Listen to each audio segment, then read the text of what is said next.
All right. Welcome, guys. This is the official first webinar for the Tradonics system. What we're going to look at today. Now, in order to keep everything kind of progressing and moving forward, we're going to discuss something new for each webinar. So we've got the foundation established, and we'll cover this after what we're going to talk about today. If you're having some troubles with the basic rules, we're going to discuss some of that too. Like, we want to do that every day. Every time we have a webinar, we'll talk about the topic and then whatever questions that you have. So we're going to discuss whatever problems, whatever inconsistencies, whatever it is that you want answered. We'll do our best to make sure we get that covered. Today, we're going to look at a higher time frame trend trade. It's going to be, it's going to look like we're not quite following the rules. There have been trades that don't work out so well that are going to appear to follow exactly the same rules that I'm showing today. But there's certain times where we do what I'm going to show you and certain times that we don't. And if you do it at the wrong time, trades don't often work out so well. Going to be looking at higher time frame trends, and we're going to be focusing on this TBL higher time frame indicator, this little red arrow on the chart in the right-hand corner. Now, in order to get the webinar going so that when you view it later, we're going to talk about what the webinar is about first. And I have created a PDF that you can download later on. And what I've done is I've taken that PDF and I've turned it into essentially a PowerPoint.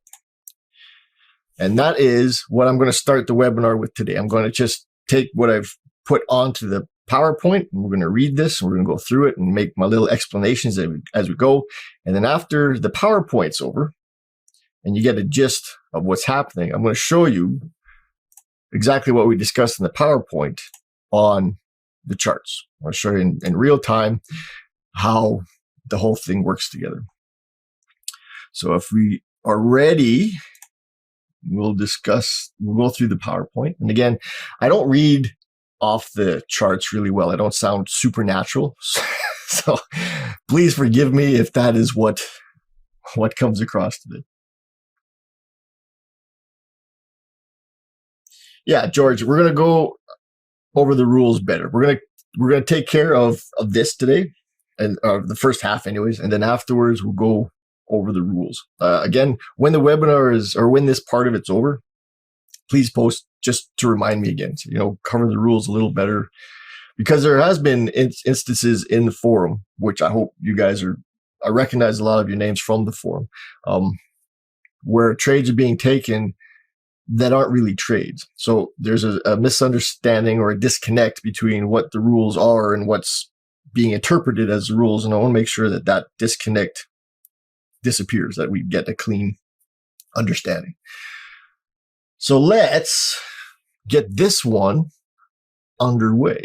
So what we're looking at today is what I call the higher time frame trend trades. We're still going to be trading in the direction of the trend, which is established by the TBL.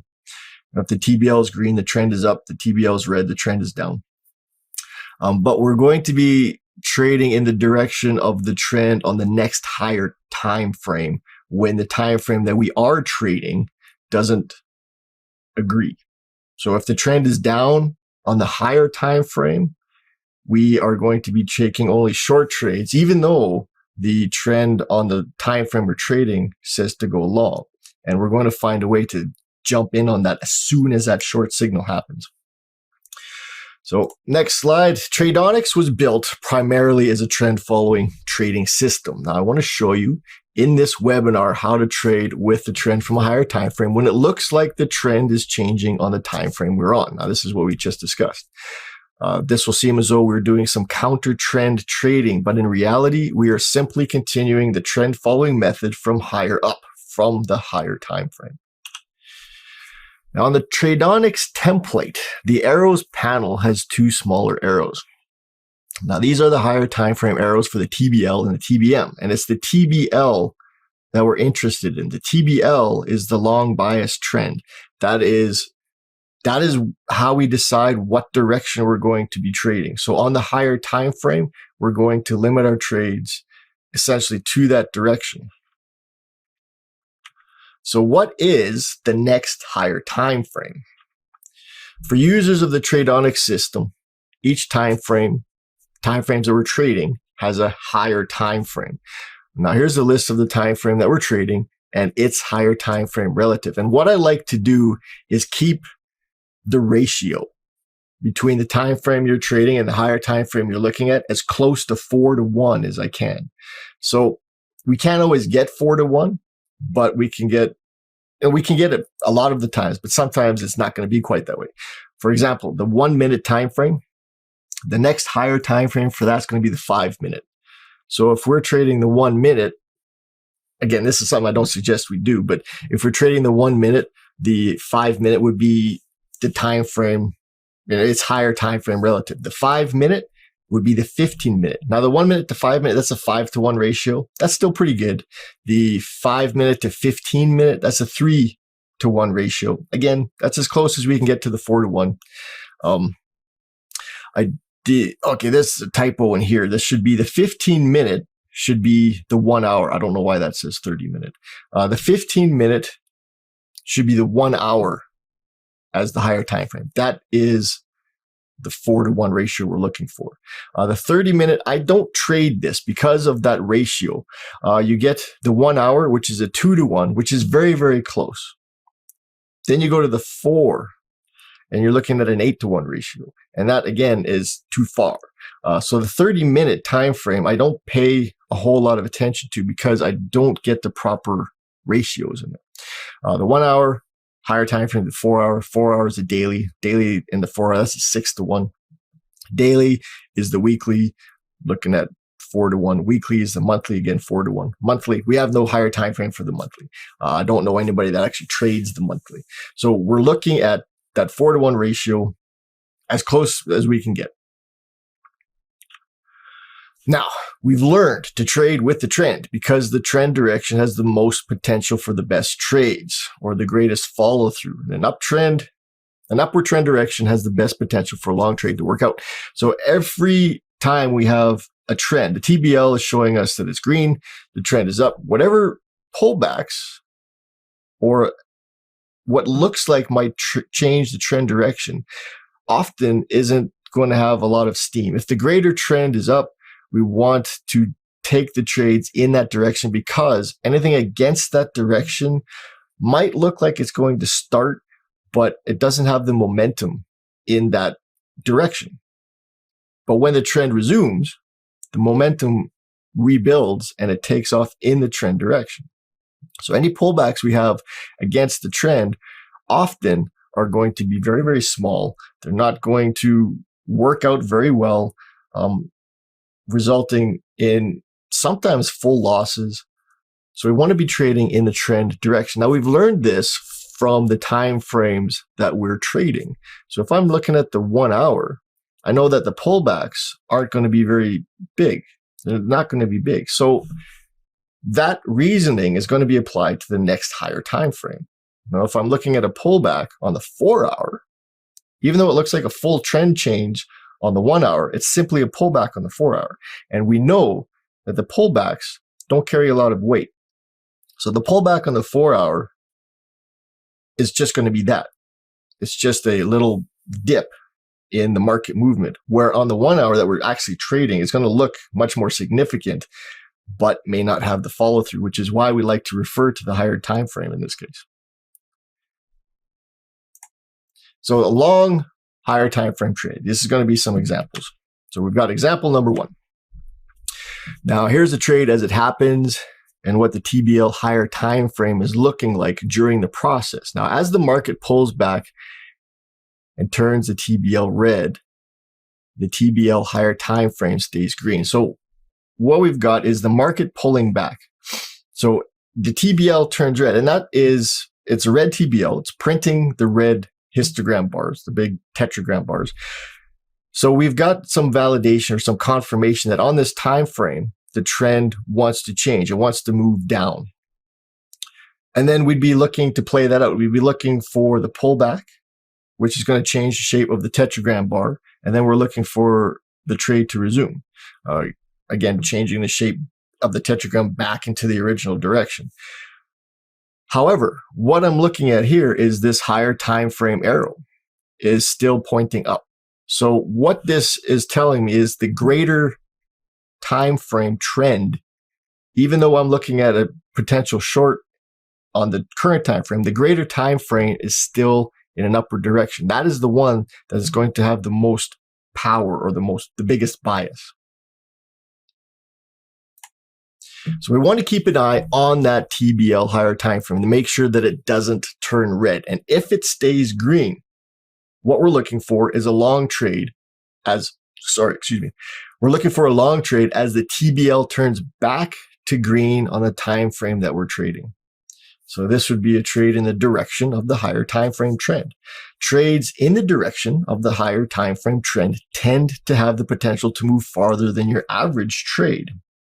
What this is a pullback on a higher time frame. So it has more potential simply because we're essentially trading off the bigger time frame.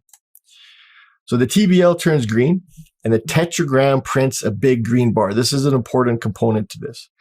This would be the higher time frame trend resuming its course. So we had that red pullback. The TBL turned red, but then there was no follow through. It didn't move very far. And what happened is as the price pulled back again and started to move in the trend direction, it printed a green TBL and a big green tetragram bar.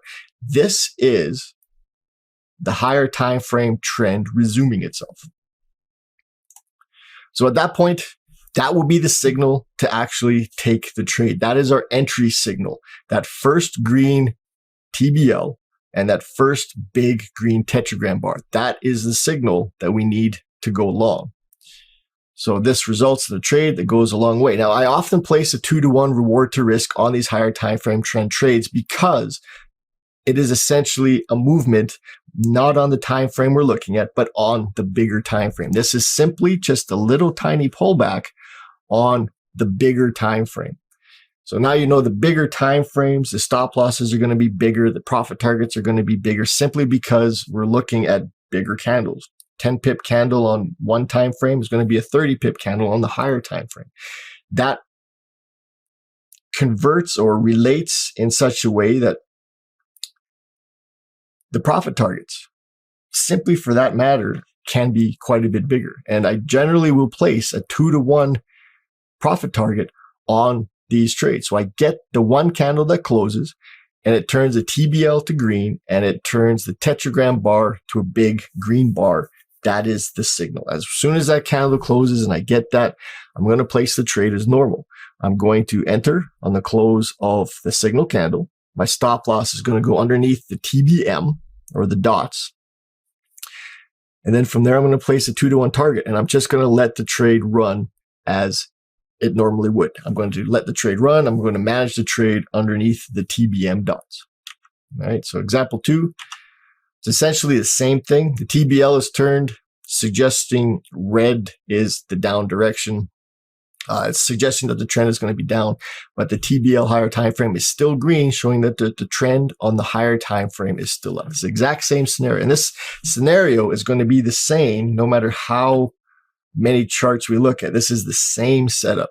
We're going to get the TBL initially being green, price is moving up, price pulls back, turns the TBL to red. The tetragram bars are printing red. But that one arrow, that TBL higher time frame arrow, is still green. And as a result, that pullback did not carry much weight. Nothing really happened. And it moved back into the trend direction. We got the candle that closed. When that candle closed up, it brought with it a green TBL, or the long-term bias indicator. And the tetragram bars printed big green. And then from there, this is the higher time frame trend resuming the trend direction. So as a result, because it's a higher time frame trend, I can go for a 2-to-1 target on this. Now, the 2-to-1 target, it's not something you have to do. But if you want to try to take a little bit more out of the market, this is the opportunity to do it. With the higher time frame trend trades, this is where that 2-to-1 is going to have the most potential. You're not always going to get a 2-to-1 out of these trades. Nothing in this particular community is 100%. Trading Forex, nothing is 100%, but you have the biggest probability of getting a 2-to-1 out of these higher time frame trends. All right, so the next one, short. So we're going to take a look at a couple short examples. Example number 1. Now, this is the same, just in reverse. Now, during this initial movement upward on the 5-minute chart, the TBL higher time frame remains red, showing that the TBL on the higher time frame or the 15-minute chart is still red. Again, red TBL, trend is down, everything is going short, yay, yay, yay. And then we get the pullback as the market moves up. TBL turns green, prints the big green tetragram bar. Generally, at this point, we're going to be considering taking, well, not taking a long trade, but looking for long trades. This is confirming to us that the trend now has changed, and this is the direction we want to be trading. However, this one arrow, just all by itself, this one arrow, this TBL higher time frame, TBL HTF, hasn't turned green. It's showing us that that arrow is telling us the TBL on the 15-minute chart or the higher time frame is still red. Tells us that on the higher time frame, the bias is still short. So as the trade, as that pullback follows through, we get a red TBL and a big red tetragram bar. Now I've got to stress that, a big red tetragram bar. It's not a small red tetragram bar. The downtrend from the higher time frame appears to want to continue to move downwards. Now this would be our signal to go short. This is the entry signal when we get the red TBL and the big red tetragram bar.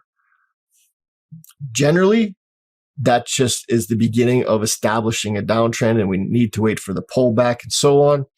If you are trading this as the higher time frame trend trade, we are not waiting for the pullback because this green was the pullback we were waiting for. It was the higher time frame pullback. If we look at this on a higher time frame, and I'm going to show you this in the chart examples, it's the modification to the tetragram on the higher time frame that we would be looking for. It is turning big red bars into small red or small gray bars and then resuming. So once that candle closes and we get the red TBL and the big red tetragram bar, that is the signal to go short. That becomes the entry candle. So what happens is this just plays out. We place the entry at the close of the signal candle. We place our stop loss above the TBM. And then, again, this is not written in stone. You don't have to do this, but the 2-to-1 target is placed. I like to do the 2-to-1 because I want to get the most out of my trades. I'm looking at getting the most that I can. And if I know that there's a situation that has some bigger potential than normal, then I want to be all over that. I want to be taking that. So I'm going to place 2-to-1. And then as the trade progresses, you manage to stop loss along the TBM dots. Again, you're not always going to get 2-to-1 out of these, but a lot of times you are. Example number 2. Again, this is going to look exactly the same. No matter how many examples I do, they're going to look virtually identical. The setup is the same. So we're looking for a red TBL, red tetragram, price is moving down. We've got the short. It's just how we're rolling. Then the price adjusts and it moves back up. We get the pullback and it turns the TBL to green. Again, green TBL, big green tetragram bar. This suggests that the uptrend is about to start. It's looking at changing direction. I've got my eye, however, on the TBL higher time frame, and that one arrow is going to be red at this. In this particular example, it's red, showing us or telling us that the higher time frame is still down. Now, this is a 15-minute chart. I can see here. I hope you guys can see that. I hope these charts aren't too small. It's a 15-minute chart. So on the 1 hour, which is what the higher time frame is going to automatically look at, the 1 hour, the TBL is still red. So I'm not taking a long trade. I'm not looking for a long trade. That TBL is red. I'm looking for the resumption of that higher time frame trend. So the trend changes back to the direction of the higher time frame TBL. The TBL turns red and the tetragram prints a big red bar. Again, that's important. I probably should capitalize that and make it red. Big red tetragram bar. Now, short trade can be placed. So once that candle closes and we get the red TBL and the big red tetragram bar, that becomes our signal to go short. Again, I'm going to repeat myself until you're sick of it. Generally, we're looking for the big bars and then the pullback and then the resumption. In this case, we're not looking for that. We're looking to enter right on the open because this green is the pullback on the higher time frame. We're always looking for the pullback, but in this case, it's the higher time frame pullback. And this is how we're seeing the higher time frame pullback on the actual time frame we're trading. So stop loss is placed above the TBM and we go for a 2-to-1 target. Now you can go 3-to-1, whatever, 4-to-1, 10-to-1, whatever you like, and then manage the trade along the TBM. I love the 2-to-1. I'm not being too greedy, and it is something the market can definitely deliver. The higher time frame has always been referred to as a great indication of a powerful move on the time frame you're trading. This is exactly what we were talking about. The higher time frame will determine the strongest trend bias. With the TBL higher time frame indicator, we get a simple glance at what the higher time frame trend is doing. And now after this webinar, you'll be able to take advantage of the move the markets make. The TBL higher time frame can be used as an additional filter. Now, when you get a signal to take a short trade, but the TBL higher time frame is still green, there is less potential for the market to move down. Now, that is what we were just looking at here. If the TBL is still red and we're starting to get indications that we could be taking long trades, you could do that. The signals are still valid, but if the TBL is red, the TBL higher time frame is red, and we're taking long trades, they're not going to have the same kind of potential as if the TBL higher time frame was green. If we're looking at the higher time frame relating to the current time frame, if we get those two to work, then all of the trades you take, you could be looking at taking 2-to-1s because you're trading not just the time frame you're looking at, but the one in the direction of the higher time frame, which again has more potential to move further. So if you're looking for signals that don't match the higher time frame TBL, they may be trades you want to miss. Yeah, we'll take a look at some of those. Take this information, make bigger trades, and stay out of trades that may not move so far. The end. All right, so we've got the PowerPoint taken care of. Let's take a look at this on some charts. Now, with the charts, I cannot show you the TBL HTF arrow. So I'm going to be flipping back and forth from time frame to time frame so you can see exactly what the process is.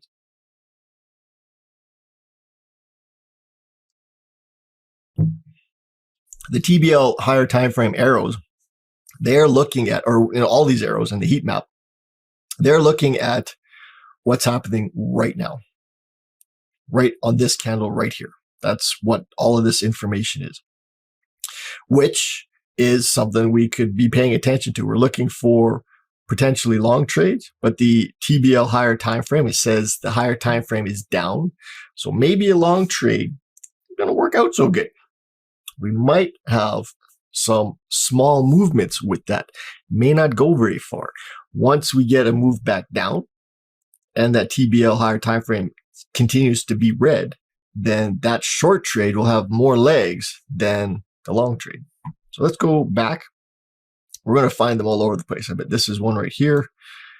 I've marked them off just before we started the webinar, just so that I didn't have to go searching for any. We don't have to look too hard to find them, but as you know, I like to kind of cherry pick some of the finer ones for the webinars, because the webinar is educational.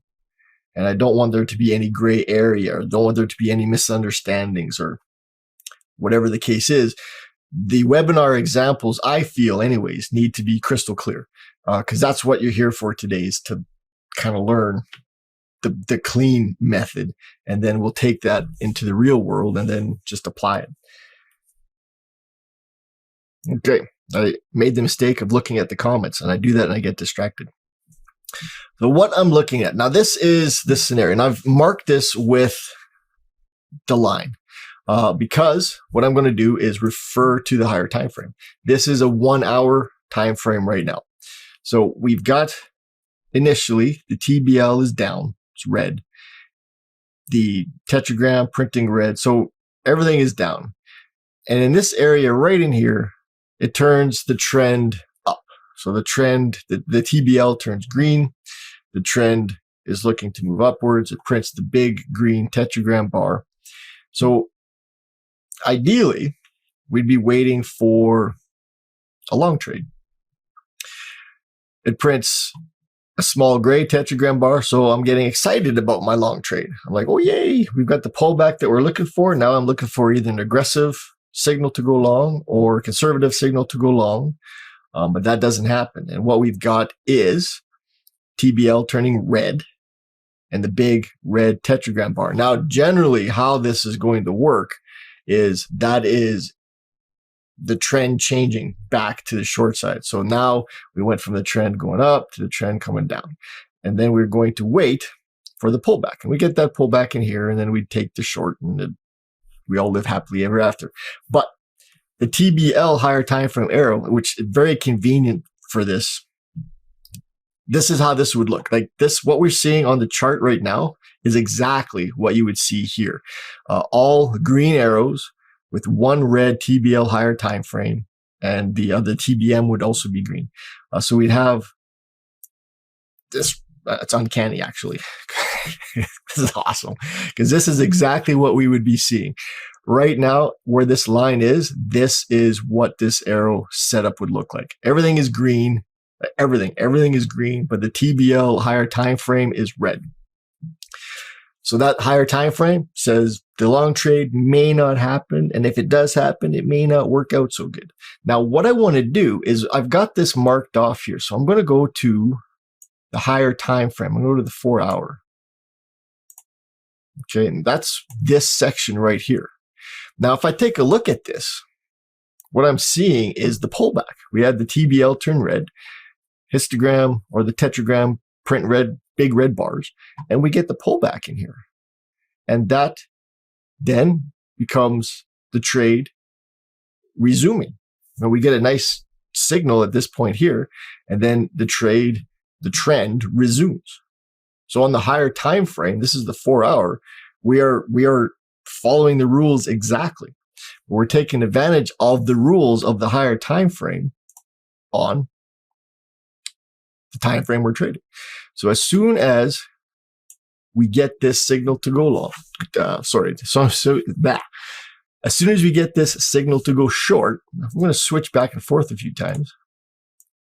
We are looking at what is, I guess you consider, an aggressive trade on the higher time frame. Trend is still in the right direction. We get the close of the candle. We can place a 2 to 1. Our entry would be in this area here. Our stop loss would go above the TBM. And then we could go for 2 to 1. And this particular example, again, cherry picked, it played out really well. Now, a lot of these are going to work like this. I don't have to look too hard to find these trade examples. So we've got a beautiful one. Now, I think I saw one potentially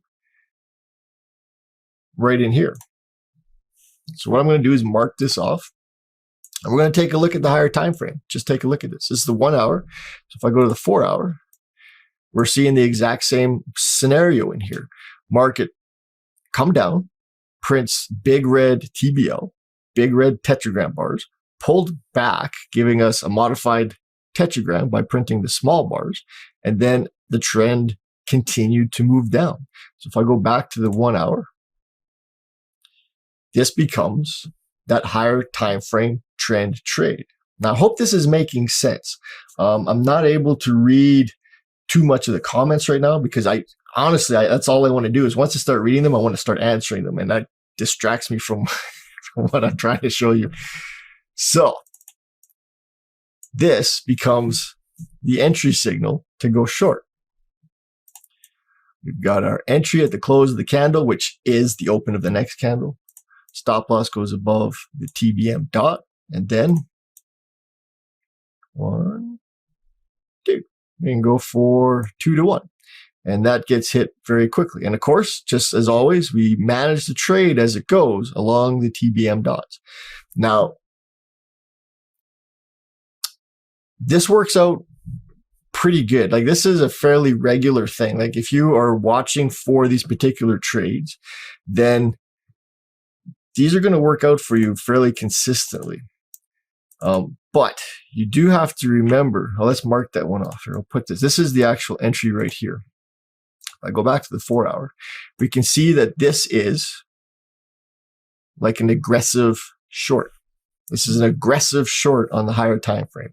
And an aggressive trade is called that because that's what it is. It is an aggressive entry. It is, and I keep using the term, and I don't like using it, and I want to come up with a different term, but I keep saying it's like jumping the gun. It's like getting excited before we actually get the go ahead, and things are looking like they're going to work and they're looking like they're going to set up.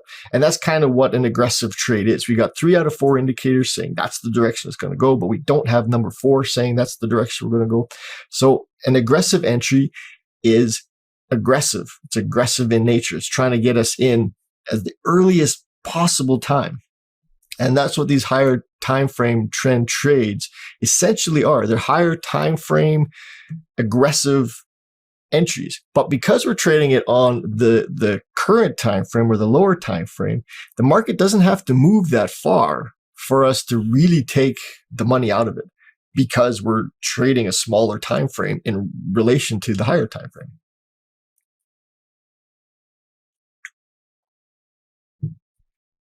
So I hope it's coming together. I hope it's making some sense.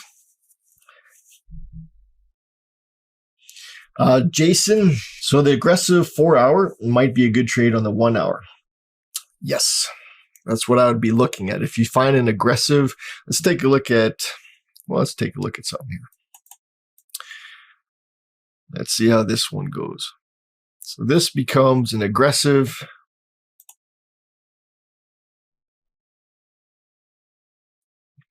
No, that doesn't work. That's too much of a movement to the upside. So yeah,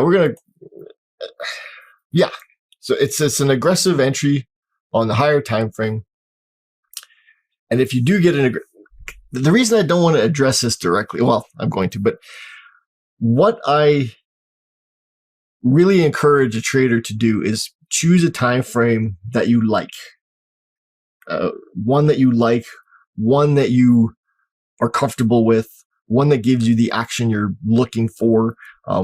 Not everybody's comfortable with 5 minutes. Not everybody's comfortable with 15 minutes. They like the 4 hour, the 1 hour, the daily. You want to get in a situation where this is your time frame. This is your time frame. This is the one that you trade. This is it. I mean, you can look at the other time frames, but you're trading the 15 minute, you're trading the 1 hour. So if you get an aggressive on the 1 hour, say I'm trading the 1 hour. What's this one? This is the 1 hour. So if I'm trading the 1 hour and I get an aggressive, I don't really want to be switching down to the 15 minute and looking for the entry. Now you can do this. I'm not going to tell you not to do this, but it's going to start making things complicated. It's going to start making things confusing.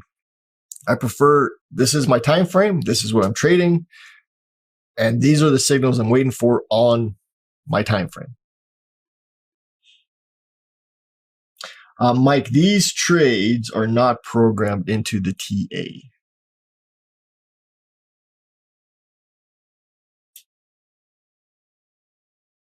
I took a glance. I didn't see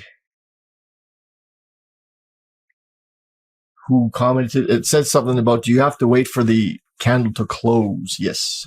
You don't have to wait for the candle to close on the higher time frame, because that's not what we're trading. We're not actually placing a trade on the higher time frame. What we're doing is trading the time frame that we're trading, the current time frame. Again, in this example, it's the 1 hour. So we're going to follow the rules, all the other rules based on this time frame. I'm going to wait for this one candle to close. Once that candle closes, I'm going to place my stop loss over the TBM. I'm going to put my 2-to-1 target. Often this close is not going to be the close on the higher time frame. That candle may still be open on the higher time frame, because a 1 hour current chart, 4 hour higher time frame, it takes 4 candles to create one candle on the higher time frame, right? Which is why we can go for these bigger targets, because every candle on the 4 hour is 4 1 hour candles.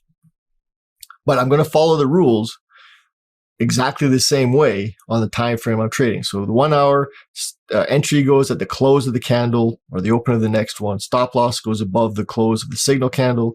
2-to-1 profit is taken. Trade is managed this way. I'm going to be managing it along the TBM this way. This is how I'm going to play it out. I'm just using the higher time frame to take advantage of this higher time frame trend. And this is a really nice example here, because I'm showing how the higher time frame has a bias to it. And the higher the time frame, the bigger the overall bias. So if we're looking at this as a filter mechanism, what we can do is use this as an example. We've got a long trade at this point right here. Now, I'm hoping the red line doesn't interfere. Maybe I should change it to a different color. I'll stick with that for now. We get a conservative long trade on this candle here. I'm just going to move this out of the way. We get a conservative long on this candle. And the market, it moves, but not very far. Not like it does way down here. Now, this is a 1 hour, so the time of day isn't a huge factor. I mean, we're going to get these little dead spots, but it's not going to be a huge player the time of day. Not like it is on the 5 and the 15 minute. So we've got this trend turns up, right? And we got the pullback, and that's what we're looking for. When this switch turns down, we've got that pullback. It alters the tetragram, turns it to the gray bars. And this is the rules. This is how we trade what's in the manual. We're waiting for that, and then we get the move back up.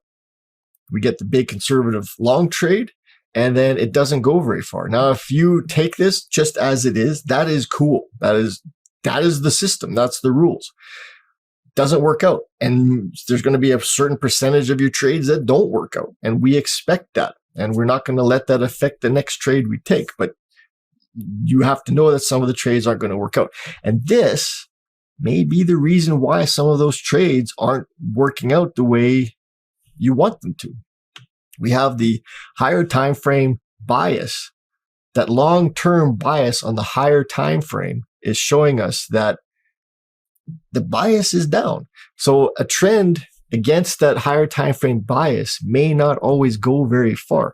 I would not be looking for 2-to-1 for sure on those kinds of trades. I mean, I'm trading against the bias on the higher time frame.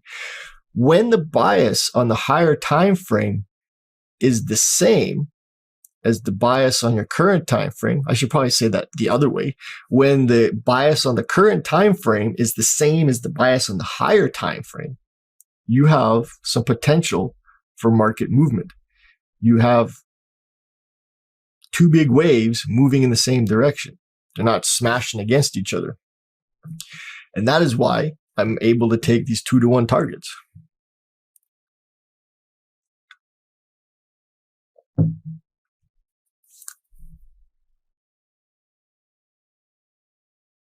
Let's take a look. I've got a handful of examples. There's no shortage of these. So what am I looking at here? Okay, this one. Okay, I'm going to show you a trick. What happens is the chart is so big, left to right, and it fills up the window. The tiny little space at the top, the tiny little space at the bottom, but it fills up the window with the candles. So if I get this really big move on one side, whatever hasn't moved that far is going to look fairly squished and small. So what I'll do is right click on the chart, I'll click properties, and then under the commons tab, scale fix. Click that, hit OK. And then from that, I can move the chart around. And if I drag up, I can actually stretch the chart out a bit. Okay, now this might be a problem if I'm going to look at the higher time frame, but we'll address that. So what I'm looking at is this opportunity to go long. Now, again, I marked this off on the chart. Actually, what I'll do is, come back. Okay, I marked this off on the chart. So let's take a look at the higher time frame. This is a 5-minute. So if I go to the 15-minute, throughout this entire stretch, the TBL stays green. Now this is a choppy. On the higher time frame, it's not ideal. This is not really something I'd be interested in trading because the market just doesn't move. It moves, but not very far. However, when it does move, it moves further in the direction of the trend than against the trend. So you got these consistently larger moves up than you do down. Trend moves or market moves up, it's a little bit choppy, but from point A to point B, it's bigger than point B to point C when it goes against the trend. So I'm looking at this, and the TBL is up. If I look at the 5-minute, I get this opportunity because I know on the higher time frame, the TBL is up. And I get a few of these opportunities. We have one here.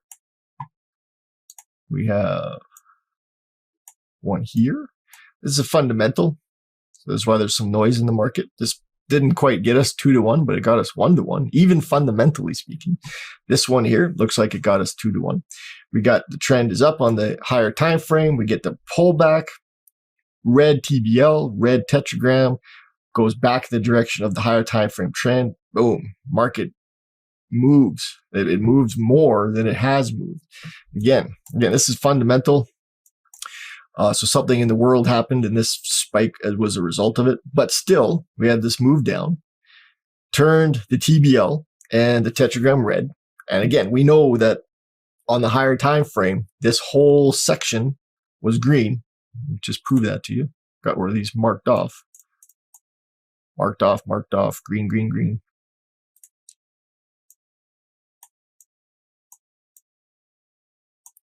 And then it moved. Again, this is not a great example because this was fundamental in nature, but it moved. And then again, we have another opportunity here. Pulled back, turned the TBL to red, turned the tetragram to red. We even got an aggressive short in here, and that one didn't work out. It didn't go very far. It didn't go anywhere, actually. We never would have seen any profit on that aggressive short. And then it turned into the direction of that higher time frame trend. And see what the difference was. We had a potentially, aggressive short trade that didn't do anything. And then we had the long trade when it resumed the trend direction from the higher time frame, and it just exploded. We would have gotten 2-to-1 easy out of this. All right. And this one, I think, just let me fix this because it's bothering me now. Let me go click. Okay. So what I'm seeing is this here to me. Just humor me for a minute. I'm going to check a time frame that is a little bit higher even.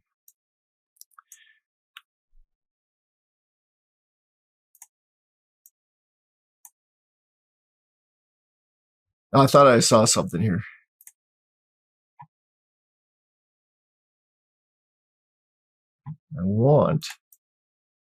I just want to check this out. What's this doing on the higher time frame? Okay, this is what I'm looking at. So we've got, this is a 1 hour. And this is the same scenario in the opposite direction. We have the 1 hour. This is down now. Okay, this is the 1 hour. Let's say this is the time frame that I'm trading. this is another great multiple example here. We have on the higher time frame, the TBL would be red, just like we're seeing this now. At this point, and I'll go to the 4 hour just to show you that's the case. From here on, the TBL is red. So this first line, we know the higher time frame TBL is red. So if I go to the 1 hour, we know that from here all the way through here, the higher time frame is red. No green, it's all red. So the higher time frame says the trend is down. We get the pullback in this area right here. We even get a conservative long trade, which again didn't go anywhere. Didn't go anywhere because the higher time frame bias was to the short side. So this becomes a filter. We can use this as a filter. Now this filter is going to work fairly regularly, but there's going to be times where the trend is just in transition, where it is changing and the market's going to take off. You're not going to take the trade because it got filtered out and it took off. You're like, oh, I wish I was in on that. That's how this works. You're not going to get, again, it's never going to get 100% success on anything in this business, but we can fudge with the probabilities. And if we're trading with the higher time frame, then the probabilities become better and better and stronger and more on your side. So again, from here on through, we know that the higher time frame TBL is red. So we're looking for the continuation of that trend. We get the pullback, turns everything green. We get the resumption of the trend, turns the TBL back to red and a big red tetragram bar. This could be the signal to go short. We put our entry at the close of the candle. Stop loss goes above the TBM. This one doesn't look like we've quite made 2 to 1. Oh, hang on. So we got 1, 2. So it's looking like 2 to 1 never got hit. It got pretty close. But if we're looking for the 2 to 1 to get hit, we're not going to be closing the trade really that early. I mean, we're going to be trailing it. So we got 1.5 to 1 on this one. So we still did better. But I didn't quite get 2 to 1. And I really have to make that known that you're not always going to get what you're looking for in the trades. You expect it. Expect to take, like you take the trade, you expect to win, you expect your target to get hit. That's why you're taking the trade. But you have to be prepared to manage the trade if it doesn't work out that way. It's not always going to work out that way. All right, so the next one, we get another one. And another good example of how the higher time frame filters what it is we're looking at. So we've got the long trade, the long trend starts in here. We get the pullback, changes the tetragram. We get a conservative long. This one, it never saw the light of day ever. As soon as we were in it, it never even went past the spread. However, this one here was the resumption of the trend on the higher time frame. We go entry at the close of the candle. We go stop loss above the TBM. Did this get 2 to 1? I'm thinking it's got pretty close to it. You know what I'm doing? I'm actually using my fingers. I'm measuring the distance between that and that. So there's 1 and then there's 2. So we got 2 to 1 on this trade. Easy. There's a little extra room. We got 2 to 1 because this is the higher time frame trend. So we took this trade here. We got 1.5 to 1. We took this trade here. We got 2 to 1. So that's a good day. That is a great day for any trader. And if we were using this as a filter, the TBL higher time frame filter, this is a trade we wouldn't have taken. This is a trade we wouldn't have taken, and we wouldn't have given it back. Now, I know I'm going to get the questions because I always do. How do you know when you can take those trades and you don't? And I'm talking about these ones here. Like you've got the higher time frame telling you to go down. And in these examples, these are really nice examples because they don't work out. And that's sort of what the point is on these. We're trading against the higher time frame trend. The trades that we would have taken didn't work out. Awesome. But how do you know when they are going to work out? And you don't know anything. And that is the heart and soul. It sounds so strange. Like Forex is so messed up compared to anything else. To be really good at this, you have to know you don't know. And that's why you employ trading systems like Tradeonics. You want to put the probabilities. Now, this could be the case. And if it does work out, I'm going to take advantage of it. And if it doesn't work out, I'm going to manage it. I'm going to reduce the impact it has if it doesn't work. You ask any pro trader what the market is going to do. And if he's a trader worth his salt, he's going to say, I don't know. And that is the truth. You can make all the money and never know what's happening. I don't know where the market's going to go. I have an idea where it's going to go. I know what the probabilities are. 70% probability it'll reach this level. 50% or 55% probability it'll hit this level. But we don't know. Again, it's probabilities. So we want to take that knowledge. Okay, we don't know, but we have probabilities on our side, and then just try to get what we can out of that. And this higher time frame gives us probabilities skewed in our favor. If the higher time frame is up, we're looking for long trades. If the higher time frame is down, we're looking for short trades. And we can see some really nice examples of that here. 5 minute. This is the euro yen. We're looking at the 5 minute time frame. Same scenario. And they're going to look identical over and over and over again. They're going to be the same setups. They look the same. We've got this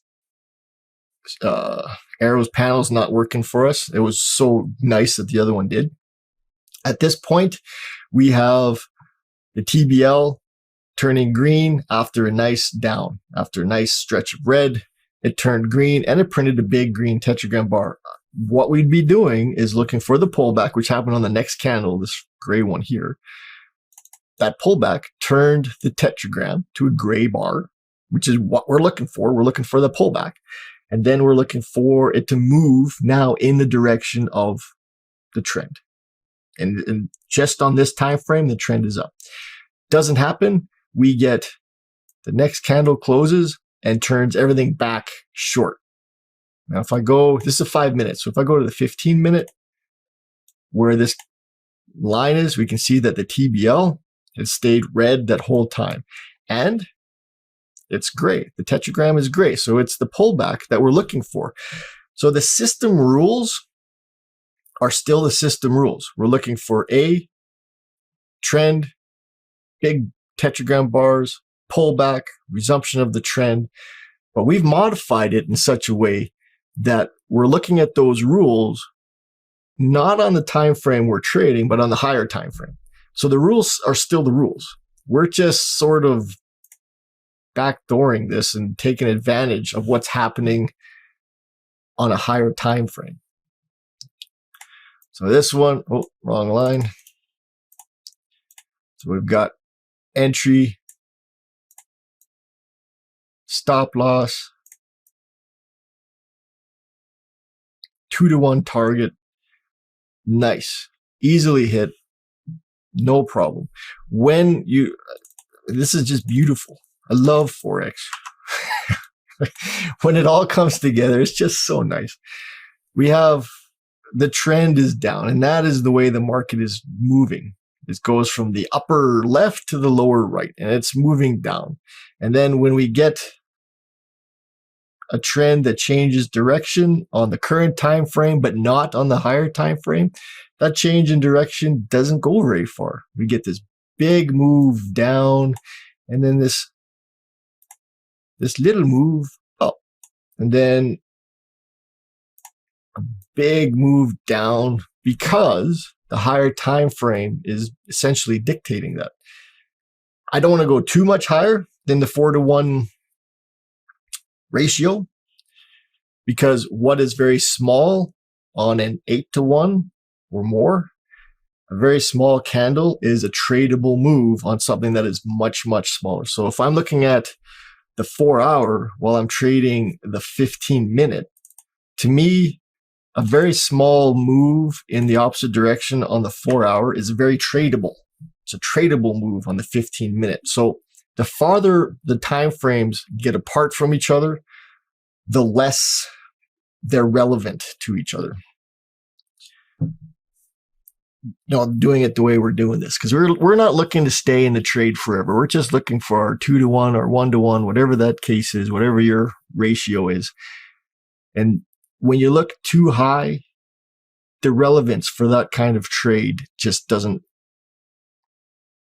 matter for anything. And it's the same if it's too low. Like if I'm looking at the 30-minute and the 1 hour, the charts are too similar. They give me the same information basically. So it's not a lot of point looking at two identical charts telling me the same thing.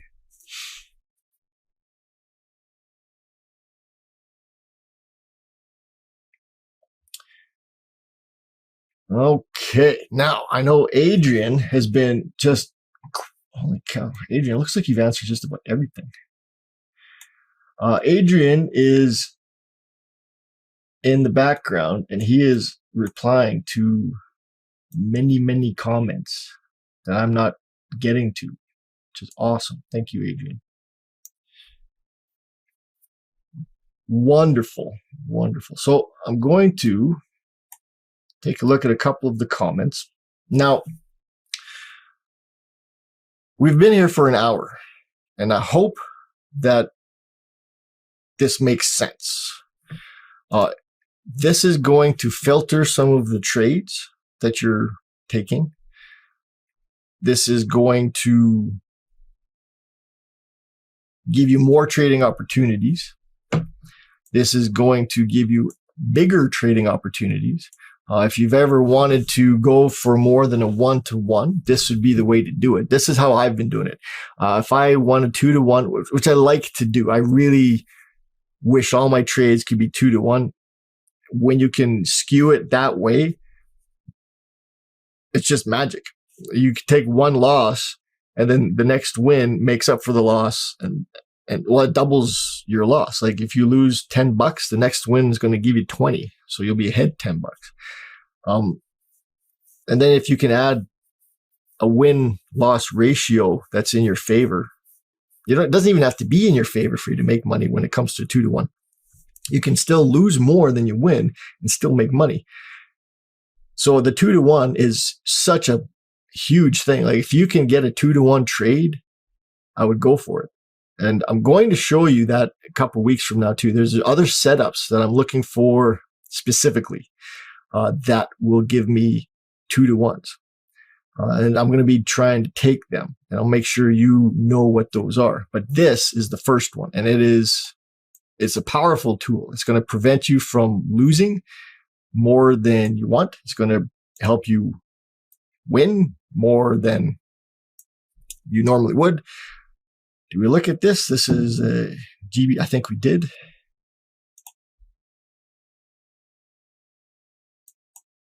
I'm not sure why this one is here. Oh, this is a 4-hour maybe. I marked off a few before we started, but I think we've covered enough. We've done this for an hour now. So what I would like to do is look at a couple of the comments. And again, Adrian's been just going crazy in the background here. Where is my thing? Now he's got to have that open in the back. Okay. I just got a comment about the full screen. Okay, I won't be doing that next time. The PowerPoint, I didn't do the full screen. Next time, I am going to do the full screen. Sorry about that, guys. I did not realize there's some people were watching this webinar from their phones. I did not know that that was the case, and I apologize for that. So the next time there'll be full screen. We're going to get the bigger pictures.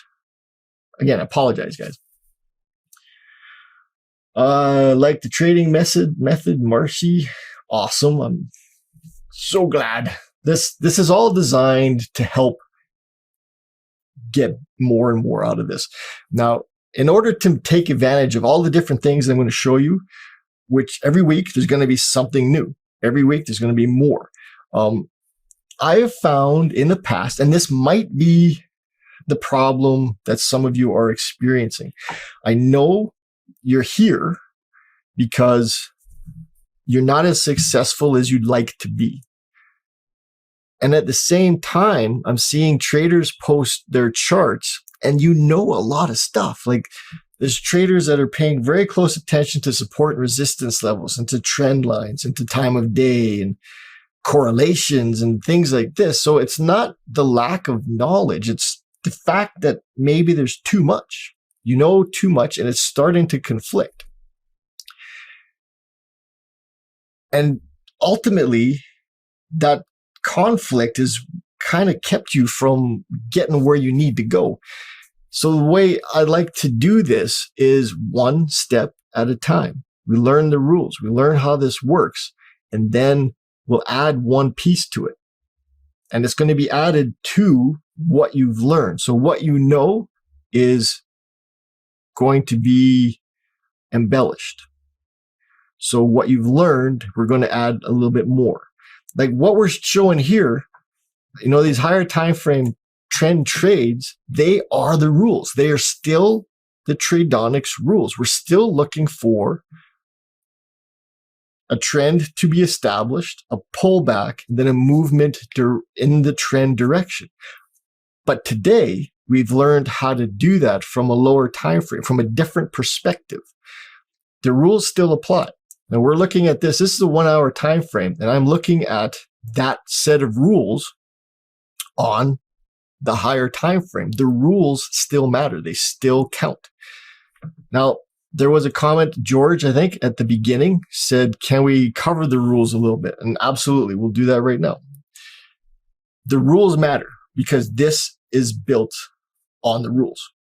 So what we're looking for, and it's a very basic step-by-step sort of thing.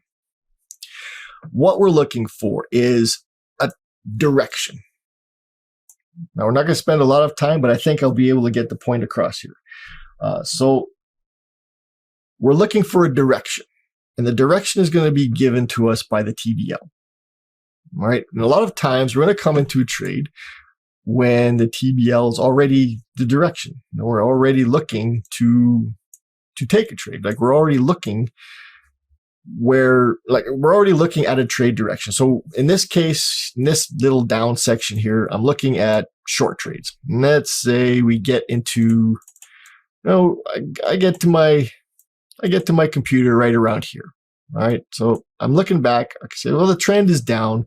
We've got the big red tetragram bars. Downtrend has been validated as such. I'm looking for a pullback. I can't take a trade for no reason. Once the trades or the market starts moving, I have to wait for the bust to stop before I can get into it. And that comes in the form of the pullback. So the trend is down, TBL is red, big red tetragram bars. All we need is that very first one. That big red tetragram bar basically validates that the trend is down. Looking for the pullback, we get that when the big bars change the tetragram to small bars. Doesn't matter if it's gray or red. We get small bars. And that means we've got a pullback. If it's a red bar, it's a little bit of a pullback. If it's a gray bar, it's a little bit more significant pullback. So what we've got is, in this case, we get to our computer and we're seeing this. Yeah. The trend is down. Big red bars. Next candle happens and we have the pullback. We get the gray bar. So now we're waiting. I had a member in the forum say this is how he looks for his trades. What he's doing is he's scrolling through his charts looking for the gray bars. If I see that there's a gray bar on this particular one, this is when I get to my charts. I see there's a gray bar. I'm interested because this means the pullback is happening. And this is what I'm waiting for. I'm waiting for the pullback, and then I'm waiting for the market to resume. Pullback happens. Wait until we get the tetragram turning back. A conservative is going to give us the big bar. An aggressive is going to give us the little bar, the small bar. And at that point, when that candle closes and gives us the trend, basically, red TBL, big red tetragram bar, conservative trade, I'm going to place my entry at the close of the candle, which is the open of the next candle. I understand that. My stop will go above the TBM or the TBS if the TBS is the only thing that's there. Sometimes in an aggressive entry, that's the case, but I prefer to put it above the TBM if the TBM is there. And then I'm going for 1-to-1. And I'm going to manage the trade. So I've placed my target, I've placed my stop. The trade is doing its thing. And as the trade progresses and these TBM dots drop, my stop loss is going to move just above each dot, right? So as the trade progresses, my TBM gets closer and closer to my entry, reducing the risk on the trade. Done. Trade's going to get stopped out in some form or fashion. It's either going to get my take profit hit or it's going to hit my stop loss. If it hits my stop loss, it'll almost always be at a reduced risk. So if I get stopped out, I suggest for new traders to risk no more than 2%. And most traders risk about 2%. Because I get asked about this quite a bit, especially when you're trying to make money. You can't make a lot of money at 2% if your account's only $100. You're making $2 a shot. You're not going to grow an account very quickly and turn it into something that you can use. I mean, you want to get familiar with the system, learn how it works, become consistent. Now, consistent doesn't mean always winning. Consistent just means you're winning more, you're comfortable with it, you're able to take a trade when the trade doesn't work out. The next trade is not going to be affected by that. You get that consistency. You can just keep trading. And then when you do that, that risk can grow. You can get 3, 4, 5% per trade. More if you're willing to take on that risk. Start out with 1%, start out with 2%, so that when the losses do happen, they're not going to impact you in such a negative way. They're not going to hurt you too much. Royston wants to know, can we go for 2-to-1 all the time, whether it's the pullback or not? You can go for 2-to-1 all the time. And a lot of times you're going to get 2-to-1. But I'm not comfortable with that because what we're doing is establishing a trend. All right. So the market will move in these phases, these little steps. So we're going to establish a trend. And sometimes when that trend is establishing itself, in order for the trend to change, the market generally has to move in a significant manner. It has to move some distance. The trend is slow motion. Now, when the market moves, it is going to wobble around. Like it moves and up and down and up and down.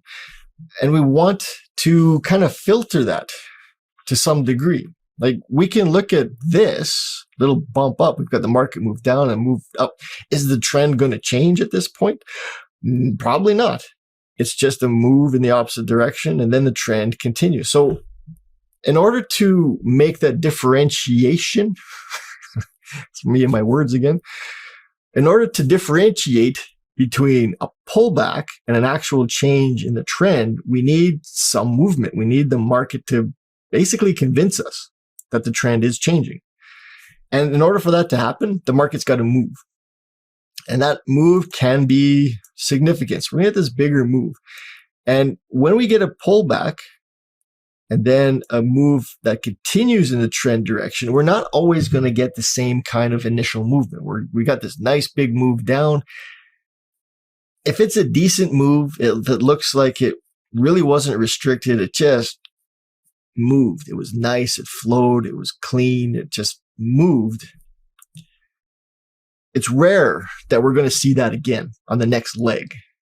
What we're generally going to see is a move, but smaller, maybe a little bit choppier. It's not going to have the momentum it does. Now, sometimes it does, but a lot of times it won't. So when we're taking trades in the trend direction, I like to keep my targets.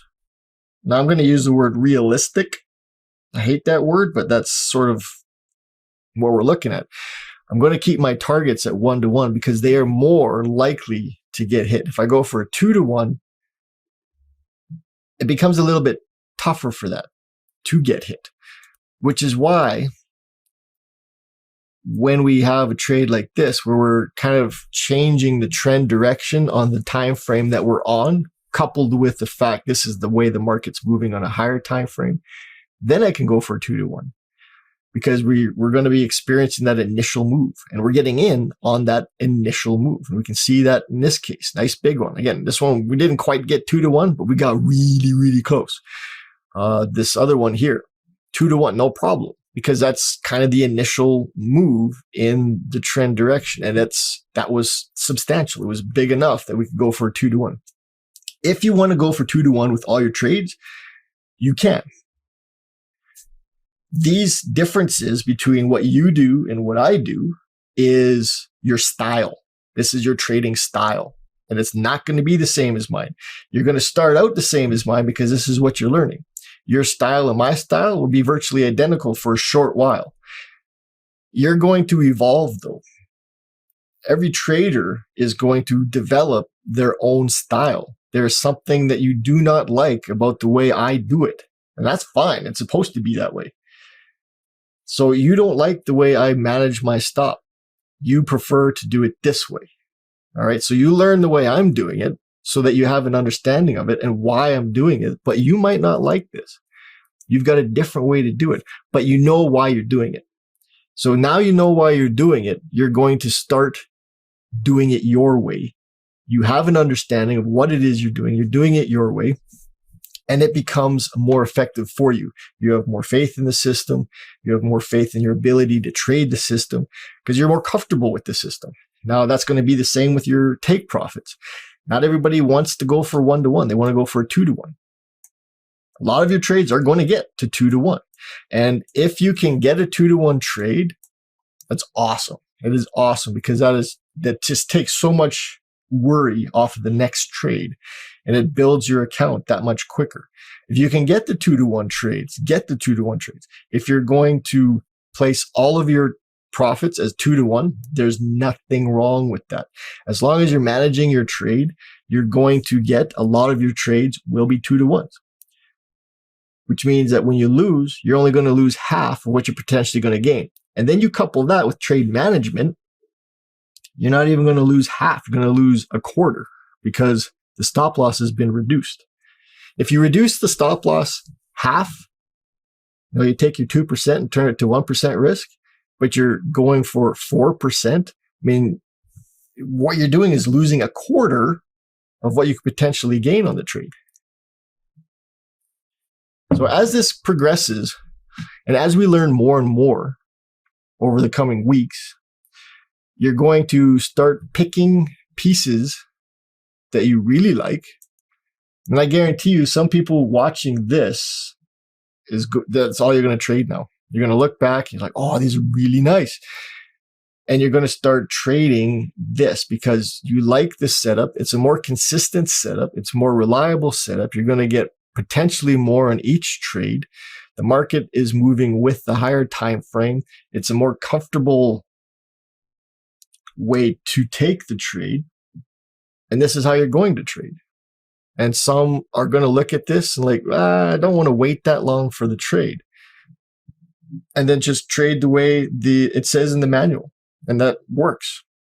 Or you're going to be, I'm not advised against this, but I know there's traders that are going to just be looking for this particular setup, but they'll be looking through the different time frames. They're going to be looking at the 5-minute all the way to the 4-hour, looking for a particular setup. But that becomes your style after a while. Once you're accomplished at what it is you're doing, you can switch it up however you see fit to make it work for you. Greg mentions that the highest risk is only on the initial entry. That is the highest risk. Now, let me show you this particular one here. this is how I've done this. Now, let me go.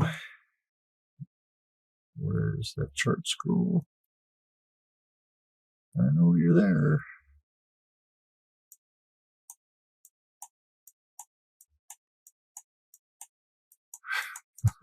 Okay, well, I wanted to pull it in the middle of it. What I'll do, okay, we understand this is the signal candle. So I'm going to draw a couple, not that one. I'm going to draw a couple of lines here. Now, my entry is here. Okay, understood, no problem. It's at the close. Now, I always mention the close because this is the candle. When you place the entry, you can't place it at the close because it's closed. It'll be placed at the open. It'll be this next candle that starts forming. You wait for the close. The close locks all the indicators into place, gives you the official signal, but my assessment goes off of the close. So at this point, I've got my entry and my stop loss is going to go above the TBM of that closed candle. So now I've got my stop loss, I've got my entry, I got my take profit from that. Let's do that. We'll just go 1-to-1. Now I'm just approximating this. So we've got 1-to-1 take profit. As soon as all of that's entered, that information I get, the stop loss placement is going to be so many pips. Take profit is going to be so many pips. So I'm looking at 45 pips for my stop. Okay. Take profit is going to be 45 pips as well. That information I'm getting off of that closed candle. This next candle opens and it's starting to move. What happens is as soon as that next candle opens, my TBM, that dot, is going to be in a different location than that initial one that I used to place my stop loss. So as soon as I'm in the trade, I can manage my stop loss. All right. So now I've got a 45 pip target and instantly I've got a 38, 39, 40 pip stop. So the second I'm in the trade, I've already reduced the risk on the trade. And this is why I'm using the information from the closed candle. I say on the close of this candle, this is the stuff. You enter the trade. All that information I'm getting comes from that closed candle's criteria, where the TBM is, and where my stop loss is going to be. And as soon as that next candle opens, where the trade is actually placed, the TBM is going to be in a different location. Not always, but often it's going to be. And then I can instantly manage my trade to reduce the risk. So even if the trade goes against me, like right off the bat, I'm going to lose less than what I potentially get, which means the next trade that wins is going to cover my loss and then some. I'll actually have two trades, one loses, one wins, but I'll be making money. Marcus, what not to look for, or what to look for when not to trade this approach? When you are going to not trade using this approach is when the TBL higher time frame is not in the direction of the trade. When this happened, I've got two examples right here. When these long examples happened, when I got this long conservative, when I got this long conservative, the higher time frame was down. The TBL, HTF was down, was short. It was telling us that the higher time frame long-term bias was still to the short side. So this gives me an indication of potentially a direction I don't want to trade. If I get this setup, it could work. It could still move. I don't want to say it's not going to, but the bias isn't in your favor. The probabilities are lessened because the higher time frame has a trend moving in the opposite direction. So this becomes an approach that you can use to avoid a trade. And again, I hate to say it, but I know you're going to not take a trade and be glad. You're going to not take the trade and be glad. And you're going to take the third trade. Oh, it was good too. We got filtered out. But trade number 4, you're going to not take, but it's going to move because that was just in the trend transition. So the market does move, and it was a winning trade potentially that you didn't take. And I'm going to get asked, well, how can I tell the difference between a trade that's not going to work and a trade that is going to work? And I'm going to tell you that you can't. You don't know. It always comes down to probabilities. Always comes down to probabilities. The probabilities are this, which means that sometimes it's not going to work out that way. You've got a 70% probability that the trade's not going to work and the trend is going to resume. All right. So 70% of the time that works, which means 30% of the time you're going to be missing a trade. 30% of the time you're going to get stopped out. 30% of the time it's not going to work out the way you'd like it to. But we have to internalize that. We have to make sense of that. We have to be okay with that. And if you're not okay with that, you're going to find this very, very difficult. All right, I'm just reading a couple of the comments. John, you'll have to refer to the entire webinar. The higher time frame is what we're looking at for this one. How many trades do you get in a day, Larry? That is got so many variables to it. What time frame are you trading? How many hours a day are you trading? How many currency pairs are you looking at? I mean, you've got so many different variables. I like to take between 1 and 3 and make sure that they're not at the same time. That's another thing that I'd like to touch on very, very quickly. If I can take a trade and win, I'm pretty good with that. All right. I like to take, if I'm around, up to 3 trades. If I can take 3 trades in a day, I'm good. I do not like to take trades at the same time. If I get a signal on the euro yen and I get a signal on the pound US dollar at the same time, I'm going to pick one. I'm not going to take them both at the same time. I've learned that you double up the risk, basically. Now, you double up the potential gain. I understand that. You take 2 trades and 2 trades win. Well, that's awesome. You get 2 quick winners. That's great. But you can also get 2 trades that don't win. So what I like to do then is pick one. What's the one that I like? I prefer to miss 1 trade and have 1 loser than take 2 trades and have 2 losers.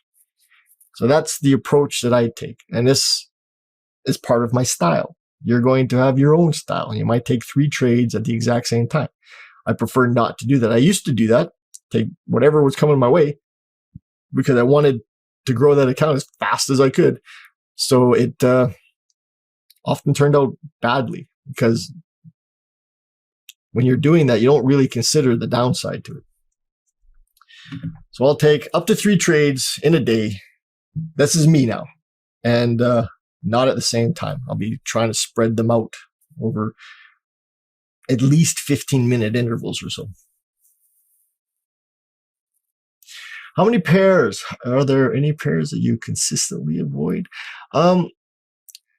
David, are there pairs that I consistently avoid? I do not trade the euro pound.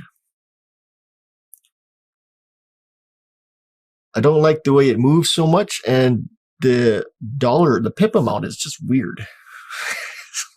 I don't aggravate myself with it. What you see on the chart, okay, what have I got here? Is basically from here to here.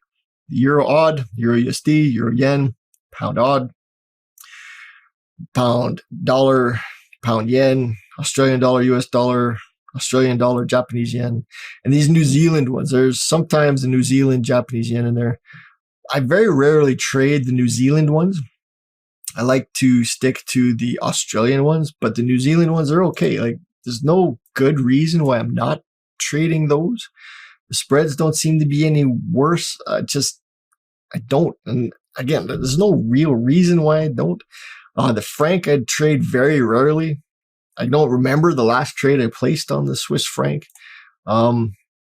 US dollar, Canadian dollar. This is one that I don't trade often either. And again, there's no real good reason for that either. But these are the ones that I trade or look at anyways. The euro odd, and I've got them ordered in my in their hierarchy. So whatever, the euros come first, the pounds second, the Australian dollars, the New Zealand dollars, the US dollars, kind of in that order. I've got other ones here, but that's based on questions that come up in the forum. This is the currency pair I'm looking at. What do you think? Okay, well, I'll bring it up on my chart. So I'll look at other currency pairs, but I don't consider trading them. I want to limit what I look at. And I'm familiar with these. Like these pairs, they give me more than enough trading. I'm familiar with how they move. I don't need to be looking at 30 different currency pairs to find a trade. If I can't find a trade within the currency pairs I'm looking at, then there's just no trading. I'm not digging for them. I'm familiar with the movements. I'm familiar with the times of day they move. I'm familiar with how far they can move. This kinds of thing. You want to get familiar with that. You want to know sort of the personalities of your currency pairs. And then leave it at that. And I get asked, I think it was the pound Swiss franc, why don't I trade that? Is there a reason why I don't trade that? It's like, no, there's no reason why I don't trade that other than I've got to draw the line somewhere. I've got so many currency pairs. Those are the ones I trade. The pound franc, just not one of them. And it's not because I don't like it. It doesn't have, there's no negativity about it. I just don't trade it because I've got my pairs. I draw the line, done. I'm not interested in looking at other pairs now because I've sort of learned these ones. They're the ones that fill my day. I can find enough trades with those. And I'm not overwhelming myself trying to find a trade. I look at too many charts, too many time frames, too many whatevers, and I'm going to start missing trades. There's going to be trades that I don't take that I wanted to take simply because I'm so distracted with everything else. How will the trade assistant help us while trading? Now, the trade assistant's coming your way very, very quickly. The back end guys tell me either the end of the week or early next week. So how is it going to help? Okay, well, let's do this. This is what it's going to look like. Now, what it shows is this would have been the last conservative trade. This was the last aggressive trade. These dotted lines, the dashed lines. Now, if I had gotten in on this one, it shows me what the price would have been, but it's going to alert you to a setup. Okay, it's not designed. It doesn't have filter mechanisms in place. It's not built for that. It's not designed to do this for you, which is why the trade assistant isn't the first thing you get. Becoming a successful trader means becoming a responsible trader, means becoming an accountable human being. I mean, you have to be accountable for your decisions. And if you want to succeed at this, and I know a lot of traders like the idea of succeeding at this, but they do not want to put the effort into it. And when it comes down to it, the effort's not that much to make this work. The next webinar, we're going to talk about conditions to avoid. Big topic, very important. When not to take a trade. And I'd like to release the TA after that, but I think it'll come out before that. But what I want is for you to be able to make that decision. Now, what the TA is going to do is it's going to show you the technical setup. It's going to show you when everything is in order. It sees the TBL, sees the tetragram, knows it's the big green bars, went to gray bars. Now it gives us a conservative, gives us that dashed line. It knows the rules, and it is going to show you where that is. When this happened, now before this movement here, when this happened, a box will pop up. Do you want to take this trade? Yes, no. Now, if I haven't looked at the chart, there is no way that I'm going to click yes. I don't know what I'm trading. But if it's something I've been waiting for, of something I'm looking at, that alert pops up and I say yes, click. What it'll do is enter me into the trade.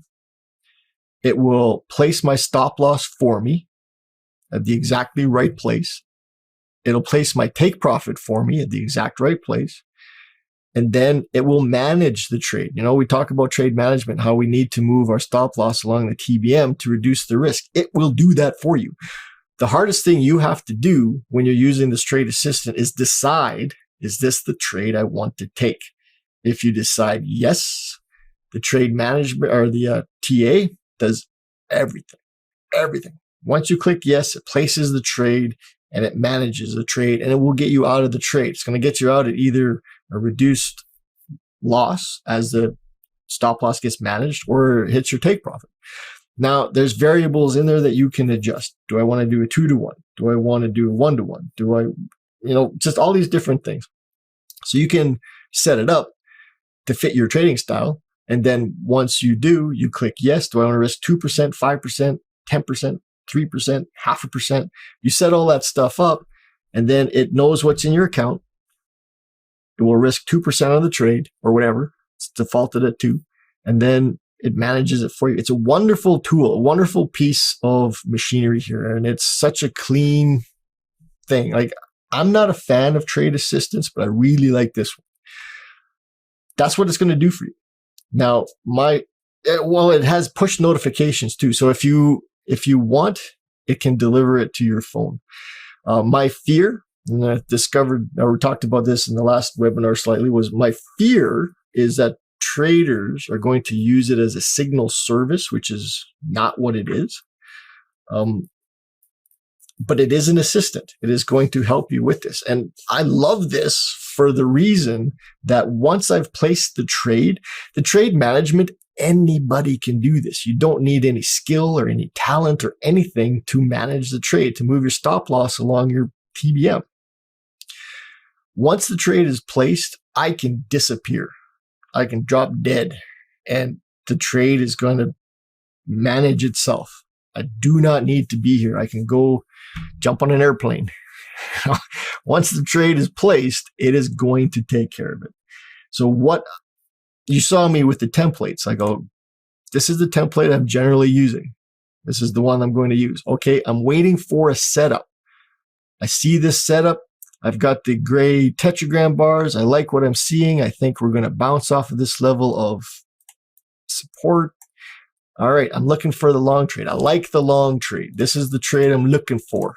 All right, I'm going to apply my TA template. It is going to watch for me because I get distracted. I do.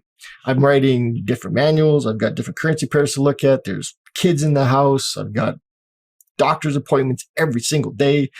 I've got so much going on that sometimes I need that assistant. I need, hey, you remember this trade you were looking for? I've got this placed on the one chart. I know that it's the US dollar, Canadian dollar. I know what it is I'm looking for. I'm doing something else. It goes bling. I may not even be at the computer. I come to my computer when it happens. I've been waiting for this. Click yes, done. It takes care of everything for me. I did the assessment beforehand. I know what it was I'm looking for. It alerted me to it. I come to the computer, took care of it by clicking one button, and then it's going to take care of the rest for me. So I did the pre-work. Like I did the setup for it. I know this is the one I'm looking for. It alerted me to it, and now it's taking care of it for me. And that's the purpose of this thing. That's what this is for. If you put it on something small, like a 5-minute time frame, and you put it on all your currency pairs, you're going to get a lot of signals, get a lot of alerts. It's going to alert you to an aggressive. It's going to alert you to a conservative, which, by the way, you can turn off. You can choose only one or the other or both. But you're going to start getting a lot of signals. And I know there's going to be traders that are going to click yes for everything. They're not going to look at the charts. They're not going to know what currency pair even. They're just going to click the yes button. And that's going to lead to problems. What time of day are you trading? What currency pair are you trading? Traders not even going to pay attention to that. And that scares me. You want to succeed at this, and you need to put in your 30 seconds of market assessment. I got the signal on this one. What's the currency pair? Switch over to the currency pair. Oh, yeah. Okay. Yeah. No, I like that. That's good. Click yes. Done. Okay. Good. That's how I want you to use this thing. It's going to do all the heavy lifting afterwards. It's a wonderful piece of software, but the responsibility is still the traders. Robin, that's exactly right. Just because it's showing to go doesn't mean it's time to go. Steven, it doesn't include the higher time frame trend one, but I don't think that would be a problem for Tutor to do. So build number 2, I'm thinking is going to have it. This current one does not. Yeah, Jason, no, it does not take into consideration the higher time frame arrows. That's where you come in. That's where your skill as a trader is going to be applied. Yes, it'll operate once your computer is turned off. You don't need it on. Once you place a trade, because that's what it's doing is placing the trade. Now, okay, I'm going to talk to Tutor about that. I'm pretty sure that's the case. The trade is going to be placed, and maybe the computer has to be on for the trade management to happen. I'm not 100% clear on that. Somebody here that knows about expert advisors would be better to answer. My computer's on all the time, so I don't. The only thing that I think would be a problem is the management. So Greg says, yes, it'll need to be on. Okay. And Steven, yes, it has. Yeah, so I'm getting all kinds of yeses. So your computer will need to be on, and it'll be for that reason, for the management part of it. Once you place the trade itself gets entered into their servers, and it's what's happening there. But the management part of it is going to be affected from this side, from your side.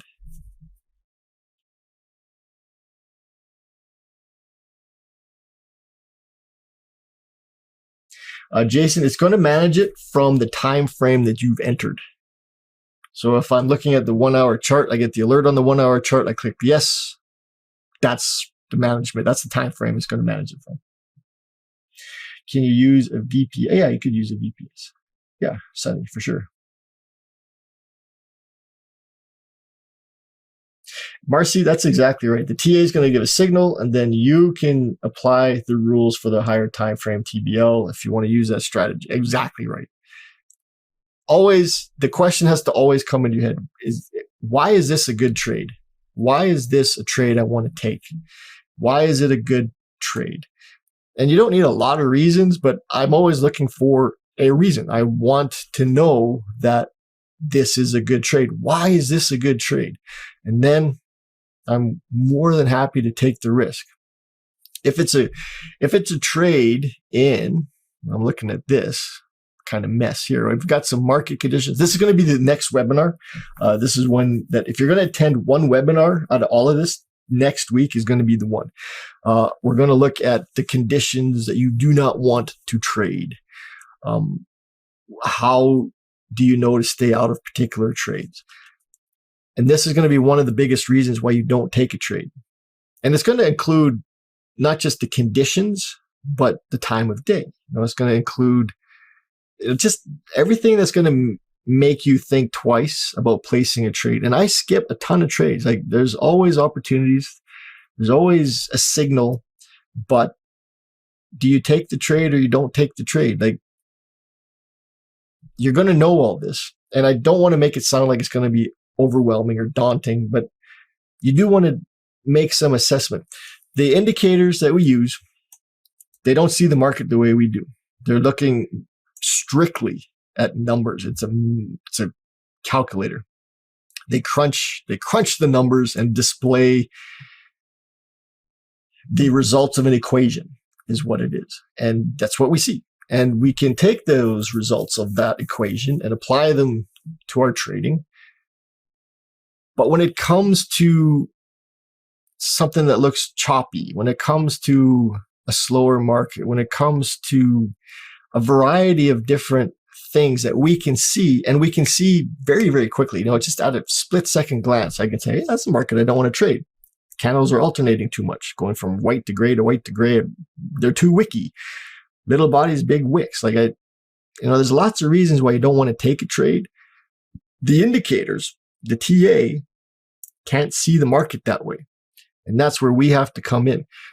I want you to really appreciate that you can make a lot of money trading, more than you're making at any job. Now, with that comes the intro. You have to, when you look at any other job, career, any business, whatever the case is, where you can make a sizable return, there's some education that goes to it. There's no exception to that. If you're going to make $1 million a year, there's going to be,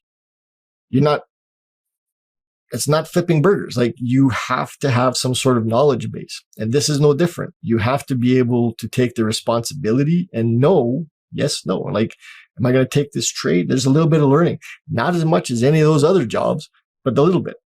And I'm willing to show all of it to you, but you have to kind of learn it.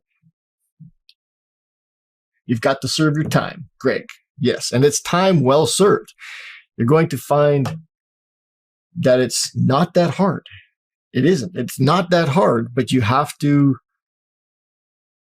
want to learn it. And again, it's not that hard. It's not going to take that much time, but you have to want to do it.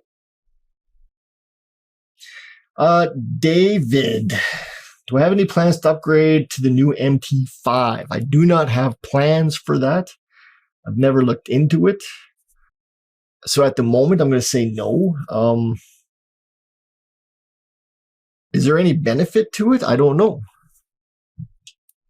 So many traders are using MetaTrader 4. I don't know anybody using MetaTrader 5. And I know with the MT5 platform, there's so many restrictions written into the platform itself. We looked into it when it was introduced, and the restrictions that are written into the background are off-putting. Kenneth, you take care, buddy. We're ending this one here anyway, so you're not going to miss anything. We've been at this for about 2 hours.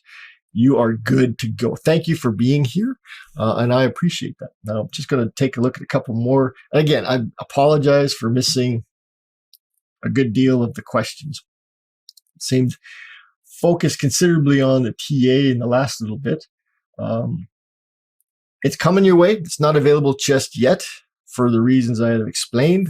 It works. It works nice. And if it's not Friday, that was kind of the plan last week. If it's not right away, it's going to be really soon here. It's right around. Ideally, I would like to wait until after next week's webinar, but I don't think it's going to be that long. Once you get next week's webinar under your belt, your trading decisions are going to be a lot more educated. You're not going to be taking some trades. That's hard to do. When you get a signal to take a trade, everything lines up. The hope is that this is the trade I take that's going to make the market move. Maybe not make the market move, but the market's going to move after this. I'm in this trade and please, please, please move. Some traders are trading this way. It's not a style I prefer.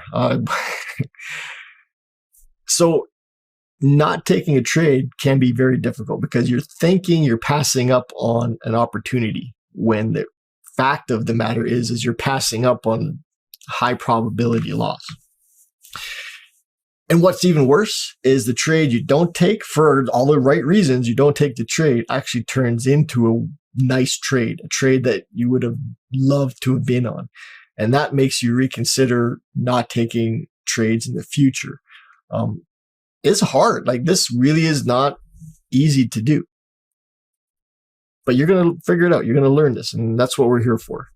We're going to learn how to do all of this stuff. Not taking trades, difficult. 95% of people that try this cannot do it. And these are all contributing factors. 95% of people that do this or try this cannot do it. You guys are not those 95%. You're the 5%. because you want to do this. You're not looking for the easy way out. You're looking for some education. You're looking to make this work. It's not going to take that much time. I know this. I know what it is that I'm doing, and I'm going to give you all the good information, all the right information. Just stick it out for a little while. And by the end of this, you'll be good. You'll be okay.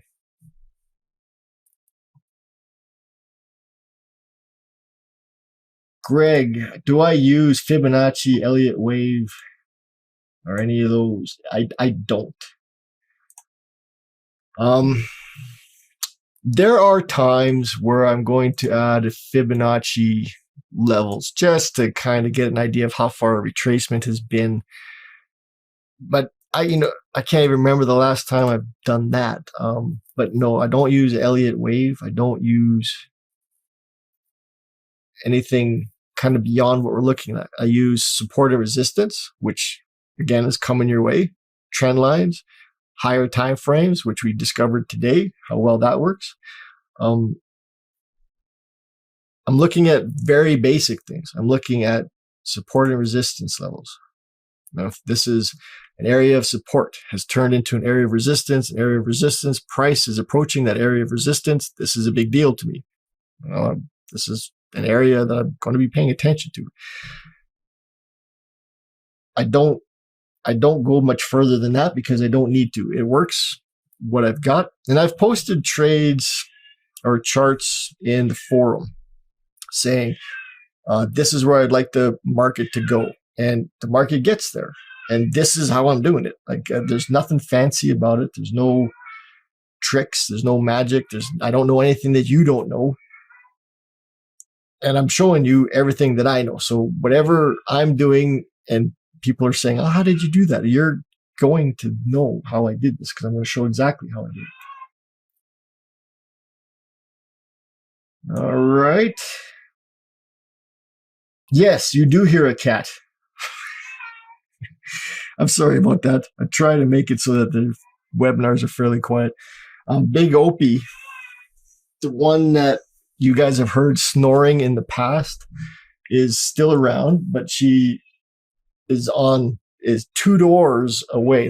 Like I'm in my office and there's a door to the office and then there's a door kind of to a stairway and she's on the stairway side of that door. So she's snoring. I can hear her in the background, but she's not coming through so much. But the cat, sorry about that.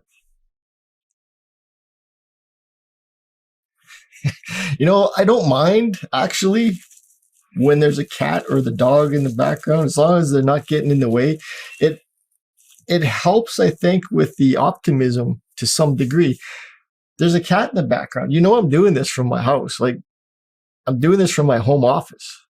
This is my life. Like I trade and I do it from home. I'm not getting up in the morning to get into a car to drive to work, to hate my job, to come home and be so tired that I can't function for the rest of the day to do it the next day. Like that's not what I do. I did that. I put my time in and now I'm doing this. And I'm doing this from my house. I'm in my office at my house. And there's a cat in the background. You hear Opie snoring. Like that's kind of proof, I hope, that this can work, that this can do for you what it's done for me. Marcy's still in your pajamas. Perfect. You should see the way I'm dressed. Holy cow. No, I'm not in my pajamas. I'm in my sweatpants. I'm going to, I've got a doctor's appointment after this. So I'm good to go. Like once this is over and I upload stuff and send stuff to Euros, I've got to go. I've got to take off and I'm sort of dressed for that. I'm not wearing a suit and tie. Very rarely do I do. I do, but usually it's the black t-shirt and the blue jeans.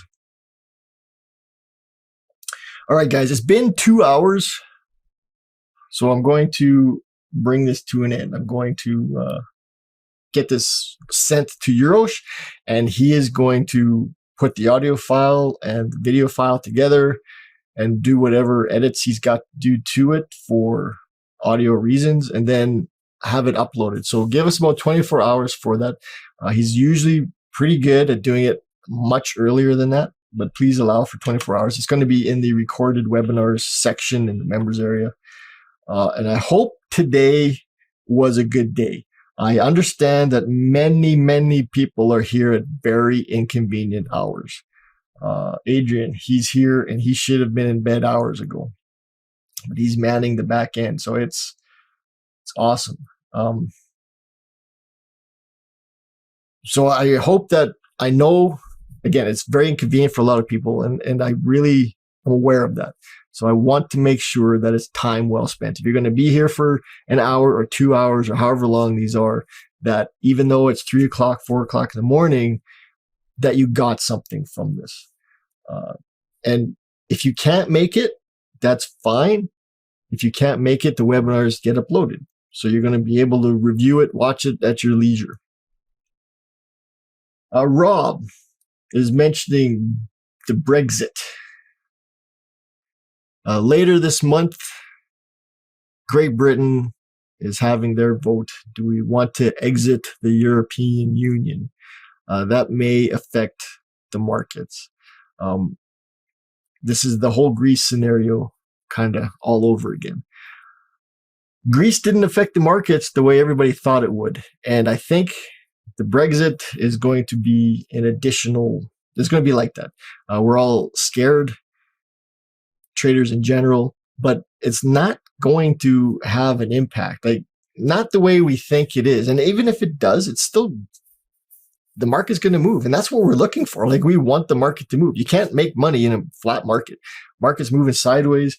There is no change of exchange. And if there's no exchange rate that is changing, there is no money to be made. So the Brexit announcements, again, it's not going to be cut and dry either. Remember what happened with Greece. They announced this, went back to negotiations and blah, blah, blah, blah. It took a long time. And I'm thinking this is going to be the same thing with the Britain's quote unquote exit from the European Union. Keep an eye on it. We're going to be watching it, looking for the markets. My suggestion for the Brexit announcement is to, what day is that? Is that on a Thursday? Is if you're really worried about it, don't trade Wednesday, don't trade the Brexit announcement, don't trade the Friday after it, and then come back on Monday and go from there. See what the market's done. I guarantee it's not going to be chaos. It's going to be probably nice. It'll probably have moved in one direction, which is what we'd like. And it never moves strong in one direction. It always has a little pullbacks, which is what we totally want to take advantage of. It's not going to be just a chaotic mess where the currency exchange is either up and down, up and down, up and down, up and down, because money has to go back and forth. With an announcement like this, maybe the pound is going to be viewed as weak. So you're going to get people bailing on the pound, which is going to weaken the pound. So all the pound, whatever charts are going to move down. But if it's a big, a mass decision that the pound is weakened because of this, then you're going to have a decent move down that's not going to be super chaotic. Maybe the euro will gain strength. Well, it's going to affect the euro too. But again, it's not going to be the disaster as far as a currency trader goes that I think we're looking for. Yeah, George, the arrows panel and the heat map, they only reflect the current candle just right now. That's the current candle on the time frame you're looking at. So if I'm looking at the 1 hour, this is the indicators on this current candle right now. And that's what we're seeing. You can't scroll back in time, which is why during this webinar, I flipped back and forth from the higher time frame to the current time frame, just to see what the TBL was doing, because we're not going to get that reflection on the TBL higher time frame. It is not going to be the case. So you have to, as far as this webinar and back testing goes, you'll want to do exactly what I did. Take your vertical line, mark it off the chart, go to the higher time frame. Where is that vertical line? There it is. Oh, the TBL was red through that, back to the current time frame you're trading, turned green. That makes that a significant trade. That is how you're going to back test this. You can't use these. Now, the examples that were in the PowerPoint previously, well, that's not the one. It's a new one. The examples were real time. they were showing you exactly what you would have seen. See, right now, real time for me is what we're looking at. This is 1 hour on the pound Australian dollar. I got lost on this, didn't know what currency pair this was. I am looking at a conservative long trade right here that potentially we're not that interested in. Now I'm going to show you a few reasons here. Okay, this would be the long trade. Let's go 1 to 1. Again, approximating. Can only be out by a pip or so. Now, this would be the conservative trade. Now, the TBL is showing us that the higher time frame is bearish. Let's take a look at the 4 hour. This is what we're looking at right now. Now, I'm going to also go back. Now, you haven't learned this yet, but soon we're going to cover this. This is what I'm looking at. And I drew this line on the chart before. This area of support, area of resistance, resistance, resistance, resistance. And we are currently at that level of resistance. Price is affected when it gets to this level. Boom, boom, boom, boom. 1, 2, 3, 4, 5, 6. Yeah, 6 different times it's bounced off of that level. One time it broke through it. Once. 1, 2, 3, 4, 5, 6. 6 times. I guess you could count this as 7 even. We got 1 attempt and a second attempt. 7 times it got rejected at this level. 1 time it broke through that level. You're looking at probabilities. This is what this is, probabilities. What is it most likely to do now? Is it most likely to break through and just keep going, or is it most likely to be affected at this level? Well, 6 or 7 times it's been affected, 1 time it has not. The probabilities are good that it's going to be affected there. Support and resistance. This is how support and resistance works. And this is the kind of assessment that I want to be making. Now, you couple that with the fact that the TBL higher time frame is bearish. I'm stoked about taking a short trade on this. Like, I'd like this area to affect the price. And then once it moves and I get the signal to go short, I think we could see price drop all the way into here. Now we could see maybe not quite that far. I'm looking at give or take, this area. We get the short trade in here, we could drop all the way into this area here, maybe even further. And that's the assessment that I'm doing here. Like, I'm looking at the levels, I'm looking at the higher time frame, how I'm not that interested. This is all puts together how I'm not that interested in the long trade and how I'm very interested in the short trade. Right? So I'm not unhappy that I missed this. And if the trade moves and it gets way up into here, oh, okay, well, that's good. I hope some traders took it. That's how I'm looking at this. Like, I missed it because of my decision, and I always stand behind my decision.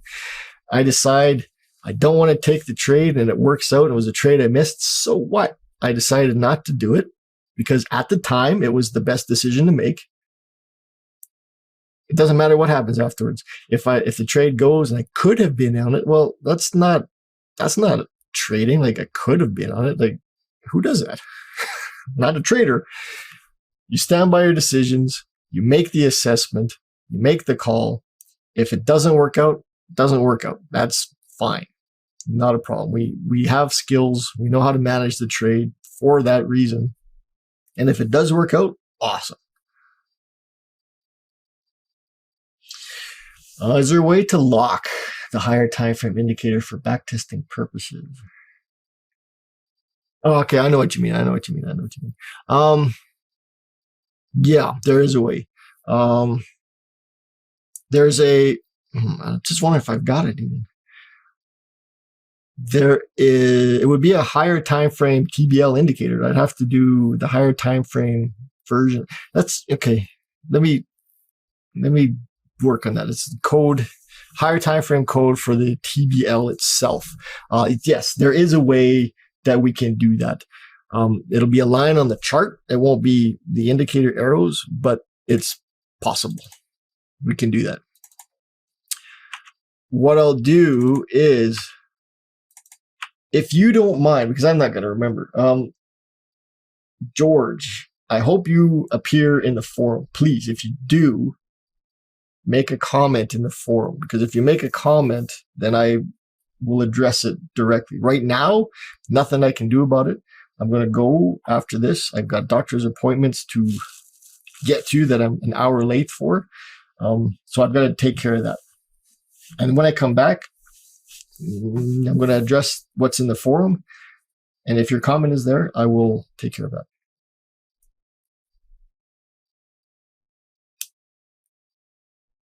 What days don't trade? You mean news days or just days of the week?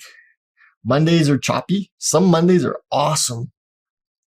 And other Mondays are horrible. It's hit and miss. Tuesday, Wednesday, Thursday, regarded as the best trading days of the week. Friday is the same.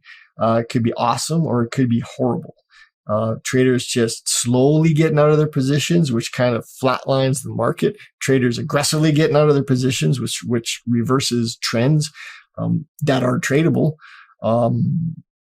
It's questionable Mondays, questionable Fridays, Tuesday, Wednesday, Thursdays. They're the best days to be trading. All right, guys, I am going to. Yes, George, the PDF that I converted into the PowerPoint is going to be available if you were here before. This is one of those time release deals. So you've got the webinar, and chances are you were here, so you'll have access to that probably tomorrow in the bonuses section in the members area. 2 a.m. Darbright. Darbright, nice to see you here. Doing some interaction in the forum. I love it. Love it. And Robin, of course, lots of interaction. It's good. Well, thank you very much. You have a great weekend too, Marcy. 2 a.m. Royston, get to bed. George, I hate to answer that question because they're all good systems. The question is, how do I like this versus specifically FIB? This is the Tradeonics area, and I love this system. It is essentially, it's the fundamentals. It is all the things that work that has been sort of adapted into a fancy looking tetragram, and the it's you've got trades, trend following, you've got trend direction, you've got pullbacks, you've got aggressive entries, you've got these conservative, more safe entries. This system gives you signals as soon as possible, which may not have been the case for some of the others. There's too much confirmation. So the aggressive ones on these are very aggressive, and that's to get you an idea of a potential trade very, very early, as soon as possible. So if there's one feature that I would highlight versus the other ones, because there's other people using the other systems doing very, very well. So it's not so much the systems. It's how a trader can relate to the system, I think. But with this one, the Tradeonics one, the signals are early. They're as early as they can possibly be. And for some of them, you'll notice they're they're right on the money. They're as early as they can possibly be with the proper validation, not getting you in too late. Like I'm going to say this one's a masterpiece. I really like this one. This one is a beautiful piece of work. This tetragram is such a nice indicator. It works. It does everything you need it to do at a glance. You don't have to think too much about it. The only thinking that you really have to do is the assessment, market assessment. And that's not going to change. There's no system that's going to prevent that aspect from needing to be addressed. You're going to always have to apply some market assessment to your trading, but this is as close as you can get to a system that gives you good trades early enough that you can make money out of it. 1-to-1s, easy to reach. 2-to-1s, regular trades. You can get them regularly. I like this one, and I think you guys do. The forum seems to be really, really positive. Lots of traders making a lot of good trades, and it's just going to get better. Like we took this today is going to be added to what you know, so it's going to get better. Next week we're going to do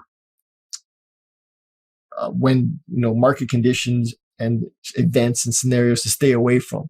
So your trading is going to get better. And then the week after that, I'm probably going to do support, resistance, trend lines, those kinds of basic assessments. And your trading is going to get better. Like it's every week you're going to learn something and it's going to make your trading better. Now, if I have done this every other day, every 3 days, whatever, it's going to be too much. And it's going to be too much information, hard to digest, and everything gets lost. And that's not what I want here. I want there to be enough time that you can absorb it, check it out, try it, learn it, get used to it. Now we're going to add another thing. All right, learn that, absorb it, get used to it. And then we're going to add another thing, which is why it's kind of week after week after week and not sort of all at the same time. But it's all going to add on to each other. It's just going to get bigger, going to get better. And I believe you guys are in the right place. All right, guys, I am going to call it a webinar. It is 12:15. We're an hour and 15 minutes, kind of past our 1 hour slotted schedule. Yeah, like that's never happened before. We'll make sure we don't do that again, though. Okay, guys.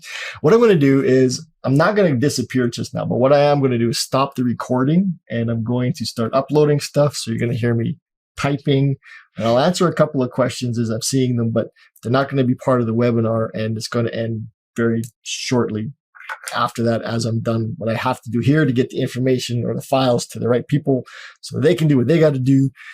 Okay, so thanks for attending, guys, and I'm going to see you in next week's webinar, but hopefully I'm going to see you in the forum before that. You guys take care and good trading.